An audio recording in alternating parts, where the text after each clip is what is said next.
Most of the stuff that we're going to do today is going to be on your feet, kind of, explain as we go, illustrate as we go, so those kinds of things. So I'm not going to be up here, lecturing to you for this whole 2 hour or whatever amount of time that we're here today. Basically, it's on your feet and learning, and I think that's the best way for you to see the theories or the tools in action. And basically, this is what they are. They're tools.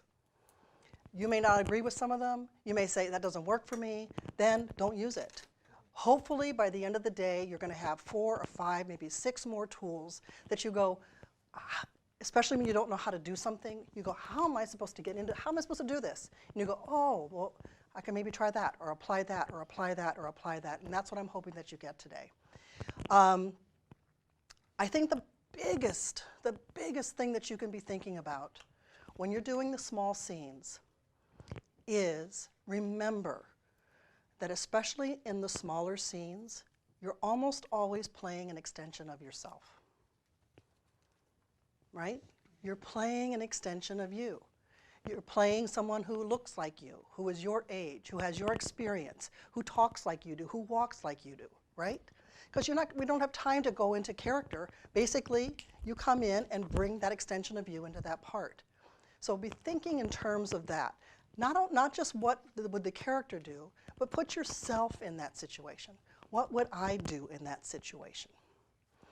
About 5 years ago, I had a young actor who was fresh out of college, out of a BFA program. And he came into pre-read for me. I had seen him in a showcase, and I thought he was quite good. And he came into audition for me. I pre-read him for a part. And he was kind of a typical Midwestern-looking, kind of fresh-faced guy, charming, cute, kind of like the boy next door.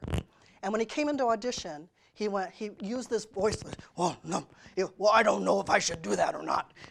So I stopped him. I stopped him, and I said, wait a minute. I said, look at you. I called you in. That guy with that voice, I know who he is. And if I want him, I'll call him in. So he was trying to be something he wasn't, which is hard to do with a small scene. How many of you have ever walked into an audition and everybody in the room looks like a version of you? You go, right? How many, okay, so that means that the producers know exactly what they want, and they've asked me for exactly that.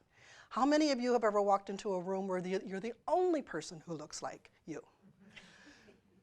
And what's the first thing you think of? You think, oh, shoot, my agent sent me to the wrong audition. I'm never going to get this. Why on earth am I wasting my time? You know what? And I'm going to tell you right now, as soon as it's changed that negative thought into a positive one. Instead of saying they sent me to the wrong place, say, oh, I'm the only one like me here. I might be their creative choice. I might be their creative choice. So, I have as good a shot at this as anybody else. And the truth is, as a casting director, my job is to be in service to the script, in service to the vision of the director and the producers, the executive producers, and that's my job. But my job as an artist is also to show them a few ways that maybe they hadn't thought about. Sometimes it works and sometimes it doesn't. Sometimes I bring these people in, I call them my ringers.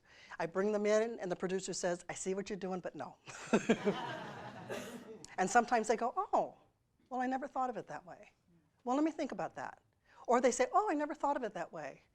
It's interesting, but let's still do this. So basically, it's an artistic conversation.